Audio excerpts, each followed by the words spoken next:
Welcome to action study point. दोस्तों, आपको Bihar SSC inter level mains exam के लिए हमारे चैनल पर लगातार वीडियो दी जा रही है और इस वीडियो में हम सामान्य विज्ञान के इंपॉर्टेंट 40 प्रश्न इस वीडियो में देखने वाले हैं। सारे प्रश्न मोस्ट इंपॉर्टेंट है, इसलिए वीडियो को लास्ट तक देखिएगा। अगर आपने हमारे चैनल को अब तक भी सब्सक्राइब नहीं किया है तो जरूर सब्सक्राइब करके बेल आइकन को जरूर प्रेस कर लीजिएगा, जिससे कि हमारे चैनल पर जो भी नए वीडियो आएंगे वो आपको सबसे पहले मिलते रहेंगे। तो दोस्तों, आइए शुरू करते हैं आज का वीडियो। आप 40 में से कितने प्रश्न सही करते हैं हमें कमेंट करके ये भी जरूर बताइएगा। देखिए, हमारा पहला प्रश्न क्या है। पहला प्रश्न है कि पुष्प किसका रूपांतरण है। पुष्प किसका रूपांतरण है? परांकुर का, पत्ती का, मूल अंकुर का या फिर दल चक्र का। तो इस प्रश्न का सही आंसर क्या हो जाएगा? आप सभी आंसर देंगे। देखिए, जो पुष्प होता है यह परांकुर का रूपांतरित रूप होता है, यानी कि परांकुर जी होता है जो होता है बाद में पुष्प का रूप लेता है। तो सही आंसर क्या हो जाएगा? अगर आपने ऑप्शन नंबर ए पे टिक किया है तो आपका जवाब सही हो जाएगा। दूसरा प्रश्न देखते हैं। दूसरा प्रश्न हमारा क्या है। किस रोग का पता लगाने के लिए एलिसा परीक्षण किया जाता है? देखिए, ये मोस्ट इंपॉर्टेंट प्रश्न है, कई बार एग्जाम में आया भी हुआ है। किस रोग का परीक्षण करने के लिए एलिसा टेस्ट किया जाता है? तो सही आंसर क्या हो जाएगा? इस प्रश्न का सही आंसर हो जाएगा option number C, AIDS. AIDS का पता लगाने के लिए एलिसा परीक्षण किया जाता है। अब देखिए, यहाँ पे आपको एड्स का फुल फॉर्म भी याद रखना होगा, कभी कभी एग्जाम में पूछ लिया जाता है। तो फुल फॉर्म क्या होता है? देखिए, acquire immuno deficiency syndrome. Acquire immuno deficiency syndrome जो होता है इसका फुल फॉर्म होता है। तो यहाँ से आपको ये याद रखना है। तीसरा प्रश्न देखते हैं। तीसरा प्रश्न हमारा है, पुष्पों के खिलने एवं बंद होने की प्रक्रिया क्या कहलाती है? यानी कि पुष्पों के खिलने और बंद होने की प्रक्रिया क्या कहते हैं? अनुकुंचन, प्रतिकुंचन, अनुचलन या फिर रसाकुंचन। तो सही आंसर क्या हो जाएगा? इस प्रश्न का ऑप्शन नंबर ए सही हो जाएगा, यानी जो पुष्पों के खिलने की एवं बंद होने की जो प्रक्रिया होती है उसे अनुकुंचन के नाम से जाना जाता है। ऑप्शन नंबर ए इस प्रश्न का सही आंसर हो जाएगा। चौथा प्रश्न देखते हैं। चौथा प्रश्न हमारा है, दाढ़ी मूंछों का निकलना किस हार्मोन से संबंधित है? तो सही आंसर क्या हो जाएगा? देखिए, दाढ़ी मूंछों का जो निकलना होता है वह टेस्टोस्टेरोन नामक जो होता है हार्मोन से संबंधित होता है। सही आंसर क्या हो जाएगा? Option number B, testosterone. ये हार्मोन होते हैं। ऑप्शन नंबर बी करेक्ट हो जाएगा। अगला प्रश्न हमारा है, पांचवा प्रश्न है, लकवा किस विटामिन की कमी से होता है? लकवा किस विटामिन कमी कारण होता है? ए, डी, B7 या फिर के। तो इस प्रश्न का हमारा ऑप्शन नंबर सही हो जाएगा सी, विटामिन B7। विटामिन B7 कमी के कारण जो लकवा नामक रोग होता है। ऑप्शन सी करेक्ट हो जाएगा। अगला प्रश्न है, छठा प्रश्न, किस विटामिन की कमी से के कारण बाल जो होते हैं सफ़ेद होते हैं? देखिए, कल भी हमने आपको विटामिन वाला वीडियो दिया था और उसमें भी यह प्रश्न आया था कि किस विटामिन कमी से बाल सफ़ेद होते हैं। तो सही आंसर क्या हो जाएगा? देखिए, विटामिन B2 की कमी से, विटामिन B3 की कमी से होते हैं बाल सफ़ेद होते हैं। ऑप्शन नंबर हमारा ए, विटामिन B3 की कमी से जो होते हैं बाल सफ़ेद होते हैं। ऑप्शन नंबर जो हमारा ए है करेक्ट हो जाएगा। सातवां प्रश्न देखते हैं। देखिए, हमारा सातवां प्रश्न क्या है, लाल रक्तकण यानी कि रेड ब्लड सेल्स जो होते हैं कहाँ उत्पन्न होते हैं? तिल्ली में, वृक्कों में, यकृत में या फिर अस्थि मज्जा में। तो जो लाल रक्तकण होते हैं यह अस्थि मज्जा में उत्पन्न होते हैं, यानी कि बोन मैरो में। अस्थि मज्जा को क्या कहते हैं? Bone marrow. और यहीं पर लाल रक्त जो कण हैं उत्पन्न होते हैं। ऑप्शन नंबर डी करेक्ट हो जाएगा।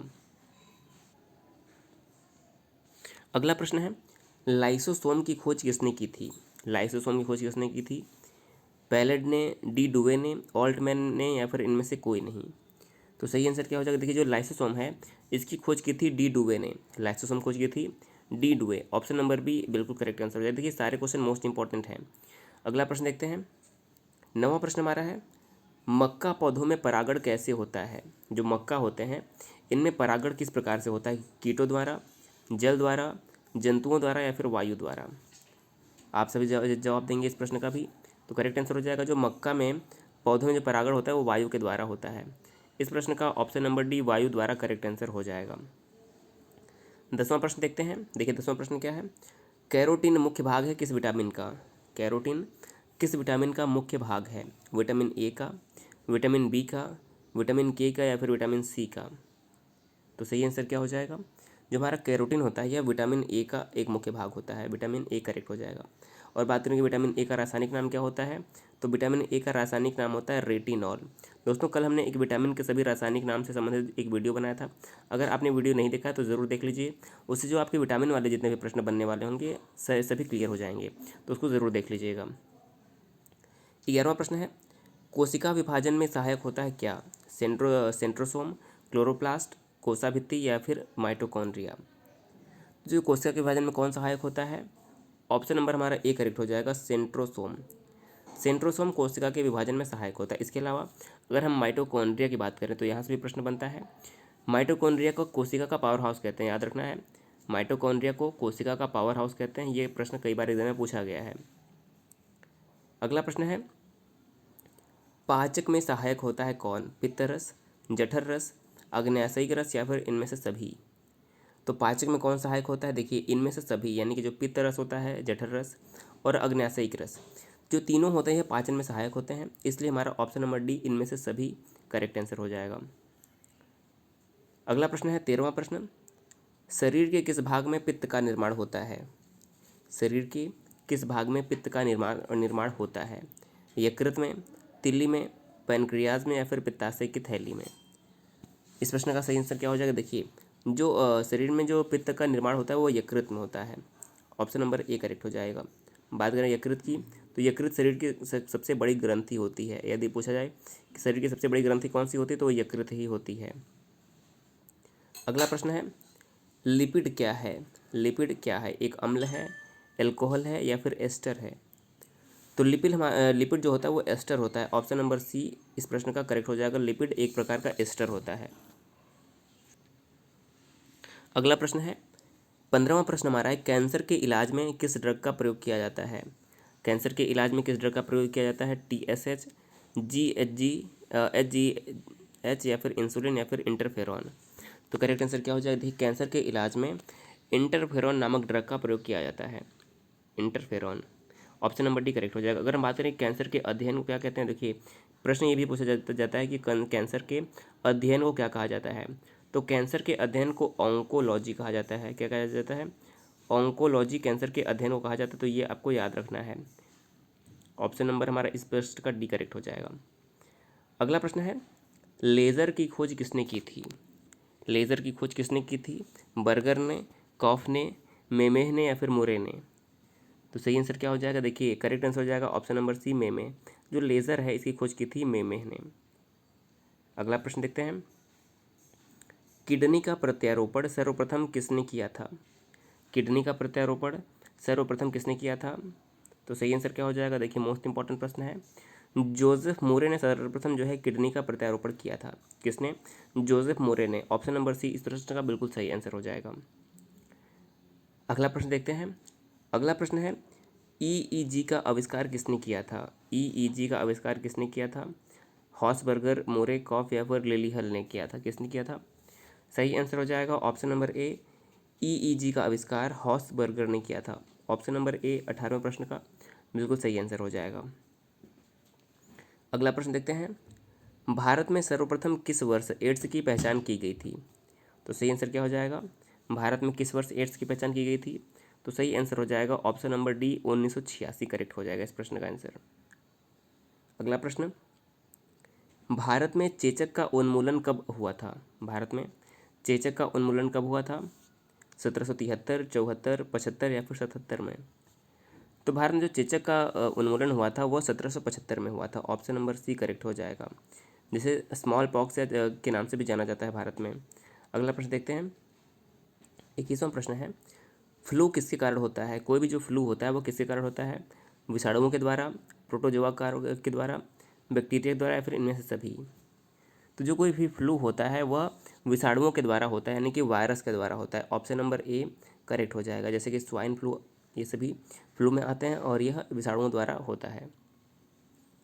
अगला प्रश्न है, मानव मस्तिष्क का सबसे बड़ा भाग कौन सा होता है? मानव मस्तिष्क का सबसे बड़ा भाग कौन सा होता है? करेक्ट आंसर हो जाएगा ऑप्शन नंबर ए, सेरिब्रम। जो सेरिब्रम होता है वो मानव मस्तिष्क का सबसे बड़ा भाग होता है। अगला प्रश्न है, मांस, अंडा एवं दूध प्रमुख स्रोत हैं कौन से किस चीज़ के? मांस, अंडा और दूध प्रमुख स्रोत हैं किस चीज़ के? प्रोटीन के, विटामिन के, वसा के या फिर कार्बोहाइड्रेट के?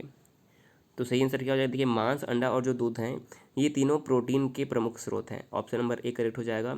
ये तीनों प्रोटीन के प्रमुख स्रोत हैं, इनमें प्रोटीन प्रचुर मात्रा में पाया जाता है। अगला प्रश्न है, मनुष्य के शरीर में पसलियों की संख्या कितनी होती है? मनुष्य के शरीर में पसलियों की संख्या कितनी होती है? तो करेक्ट आंसर हो जाएगा ऑप्शन नंबर बी, 24। मनुष्य के शरीर में पसलियों की संख्या 24 होती है। और कुल हड्डियों की बात करें तो वयस्क मनुष्य के शरीर में हड्डियों की संख्या 206 होती है। अगला प्रश्न है, विश्व वन दिवस कब मनाया जाता है? विश्व वन दिवस कब मनाया जाता है? 25वां प्रश्न हमारा है। करेक्ट आंसर हो जाएगा हमारा ऑप्शन नंबर ए, जो विश्व वन दिवस है प्रत्येक वर्ष 21 मार्च को मनाया जाता है। इसके अलावा अगर हम 28 फरवरी की बात करें तो 28 फरवरी को प्रत्येक वर्ष राष्ट्रीय विज्ञान दिवस मनाया जाता है। और हमारा 5 जून को पर्यावरण दिवस मनाया जाता है। अगला प्रश्न देखते हैं, ल्यूकेमिया किसके कारण होता है? देखिए, ल्यूकेमिया मतलब ब्लड कैंसर होता है। ब्लड कैंसर को ही ल्यूकेमिया कहते हैं। यह किसके कारण होता है? CA40, सीजियम, आयोडीन या फिर SR90। तो सही आंसर क्या हो जाएगा? देखिए, जो ल्यूकेमिया होता है यानी कि ब्लड कैंसर, वह SR90 के कारण होता है। ऑप्शन नंबर डी इस प्रश्न का करेक्ट आंसर हो जाएगा। अगला प्रश्न है, हृदय रोगियों को कौन सी वस्तु ज़्यादा नहीं लेनी चाहिए? यानी कि प्रोटीन, वसा, विटामिन या फिर कार्बोहाइड्रेट, इनमें से कौन सी चीज़ जो है हृदय रोगियों को ज़्यादा मात्रा में नहीं लेनी चाहिए? तो करेक्ट आंसर हो जाएगा इस प्रश्न का वसा। हृदय रोगियों को वसा जो है अधिक मात्रा में नहीं लेना चाहिए। ऑप्शन नंबर बी करेक्ट हो जाएगा। अगला प्रश्न है, मनुष्य के जीवन काल में कितने दांत 2 बार विकसित होते हैं? मनुष्य के जीवन काल में कितने दांत 2 बार विकसित होते हैं? तो करेक्ट आंसर हो जाएगा 20। ऑप्शन नंबर सी जो 20 है करेक्ट, क्योंकि मनुष्य के जीवन काल में जो 20 ऐसे दांत होते हैं जो 2 बार विकसित होते हैं। अगला प्रश्न है, इंसुलिन प्राप्त होता है कहाँ पर? अदरक के प्रकंद में, डलिया के जड़ों में, बलसम पुष्प से या फिर आलू के कंद से? तो इंसुलिन कहाँ से प्राप्त होता है? हमारा सही हो जाएगा ऑप्शन नंबर बी, डलिया के जड़ों से जो है इंसुलिन प्राप्त होता है। ऑप्शन नंबर बी करेक्ट हो जाएगा। अगला प्रश्न है, निषेचन की क्रिया कहाँ पर होती है? सही आंसर हो जाएगा हमारा इस प्रश्न का ऑप्शन नंबर सी जो हमारा हो जाएगा इस प्रश्न का बिल्कुल सही आंसर हो जाएगा।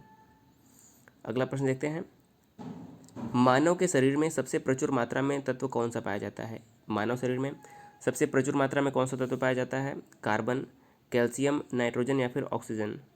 देखिए, मानव के शरीर में ऑक्सीजन जो होता है सर्वाधिक मात्रा में पाया जाता है। इस प्रश्न का option number D oxygen correct हो जाएगा। मानव के शरीर में ऑक्सीजन सर्वाधिक मात्रा में पाया जाता है।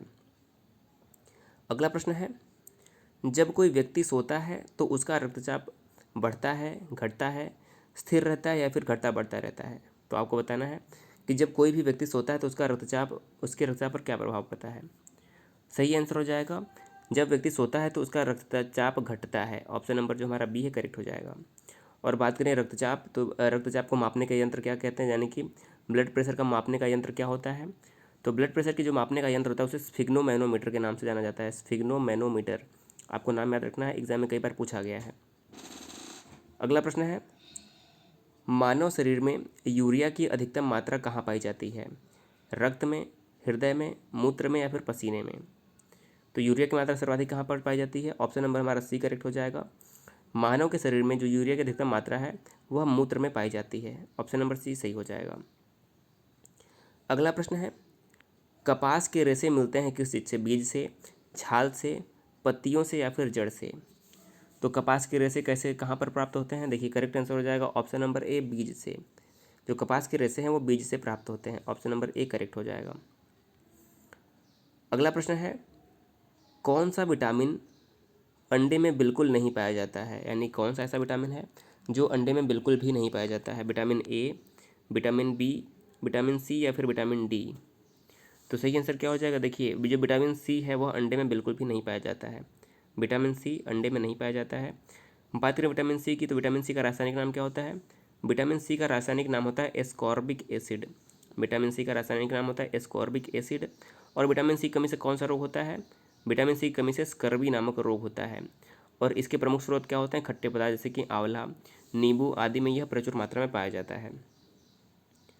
अगला प्रश्न है, मानव मूत्र से सामान्यतः किस विटामिन का उत्सर्जन होता है? विटामिन ए, के या फिर सी? तो मानव मूत्र से विटामिन सी का जो है उत्सर्जन होता है। ऑप्शन नंबर सी करेक्ट हो जाएगा। अगला प्रश्न है, पेप्सिन बदल देता है किसे? यीस्ट को शर्करा में, प्रोटीन को पॉलीपेप्टाइड में, प्रोटीन को एमिनो अम्ल में या फिर वसा को वसा अम्ल में? यानी कि जो पेप्सिन है वह किसको किसमें परिवर्तित कर देता है? तो इस प्रश्न का सही आंसर क्या हो जाएगा? ऑप्शन नंबर बी, जो पेप्सिन होता है यह प्रोटीन को पॉलीपेप्टाइड में बदल देता है। ऑप्शन नंबर बी बिल्कुल सही हो जाएगा। अगला प्रश्न है, दूध में उपस्थित प्रोटीन कौन सा होता है? थायमीन, जिसे विटामिन B1 हम कहते हैं, कैसीन, इंसुलिन या फिर डेब्यूमिन। तो देखिए दूध में कौन सा विटामिन प्रोटीन प्राप्त होता है? तो जो दूध में है वो कैसीन नामक प्रोटीन पाया जाता है। दूध में कैसीन नामक प्रोटीन पाया जाता है। ऑप्शन नंबर बी करेक्ट हो जाएगा। अगला प्रश्न है, जहरीले पदार्थों को क्या कहा जाता है? जहरीले पदार्थों को क्या कहा जाता है? टॉक्सिन, पैरासाइट्स, पैथोजेंस या फिर स्टाइमुलेट्स। करेक्ट आंसर क्या हो जाएगा? देखिए जो जहरीले पदार्थ होते हैं उन्हें टॉक्सिन कहते हैं। ऑप्शन नंबर ए करेक्ट हो जाएगा। अगला प्रश्न है, सिल्क उद्योग किससे संबंधित है? सिल्क उद्योग किससे संबंधित है? सेरीकल्चर से, ओलरीकल्चर से, सिल्वीकल्चर या फिर एपीकल्चर। तो देखिए इस प्रश्न का सही आंसर क्या हो जाएगा? जो सिल्क उद्योग है वह सेरीकल्चर से संबंधित है, यानी कि सेरीकल्चर में ही सिल्क उद्योग आता है। ऑप्शन नंबर ए करेक्ट हो जाएगा। और आज का हमारा अंतिम प्रश्न है, कोशिका में ऊर्जा संचित रहती है किस रूप में? कोशिका यानी कि सेल में ऊर्जा किस रूप में संचित रहती है? AMP के रूप में, ADP के रूप में या फिर ATP के रूप में, या फिर इनमें से कोई नहीं। तो जो कोशिका में ऊर्जा संचित होती है वह ATP के रूप में संचित रहती है। अगर आपने ऑप्शन नंबर सी चुना है तो आपका जवाब बिल्कुल करेक्ट हो जाएगा। तो दोस्तों ये थे 40 टॉप इंपॉर्टेंट प्रश्न जो कि आपके एग्जाम के लिए काफ़ी इंपॉर्टेंट है। आपको इस वीडियो का PDF भी मिल जाएगा। आप डिस्क्रिप्शन टेलीग्राम लिंक से PDF जो है डाउनलोड कर सकते हैं। इसके अलावा टेलीग्राम पर डायरेक्शन स्टडी पॉइंट्स कर सर्च करके जुड़ जाइए, वहाँ से आपको जो रेगुलर PDF है वो मिल जाएगी। दोस्तों वीडियो पसंद आया जरूर शेयर कर दीजिएगा। अगर आपने हमारे चैनल को अब तक भी सब्सक्राइब नहीं किया है तो जरूर सब्सक्राइब कर लीजिएगा। वीडियो देखने के लिए बहुत बहुत धन्यवाद।